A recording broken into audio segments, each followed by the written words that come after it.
నిన్న మినిస్టర్ గారు నూజివీడు వచ్చి ఏదో కొన్ని కార్యక్రమాల్లో పాల్గొని తర్వాత వారు ఏంటంటే కూటమి ప్రభుత్వం సంవత్సర పాలన 5 ఏళ్ల వైకాపా పాలనలో నూజివీడు నియోజకవర్గం అభివృద్ధిపై చిన్నగాంధీ బొమ్మ వద్ద చర్చకు సిద్ధమా అని మంత్రి పులుసు పారసారథి గారు సవాలు విసిరారు అని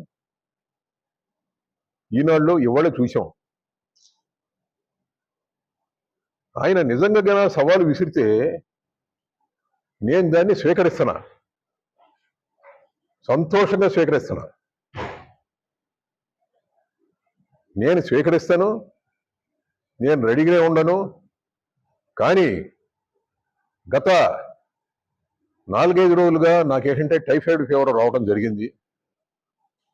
అయినా సరే పండుకోకుండా రోజుకి 4-5 పెళ్లిళ్ళకి వెళ్తున్నాను, వివాహాలకి మా కార్యకర్తలకి వెళ్ళి రావడం జరుగుతుంది.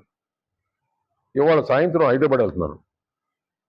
22వ తారీఖున దాటిన తర్వాత ఏ రోజునైనా సరే ఛాలెంజ్,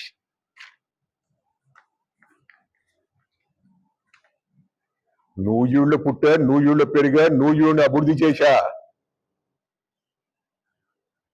నేను ఎక్కడ పుట్టింది? నూజివీడా కాదా?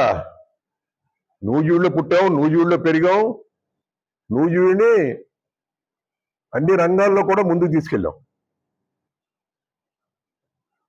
ప్రతి ఓడు వచ్చి ఛాలెంజ్ అని అంటుంటే దానికి స్వీకరించినటువంటి ఆవశ్యకత లేదు. కానీ నేను ఇప్పుడు చాలా సంతోషంగా స్వీకరిస్తున్నాను.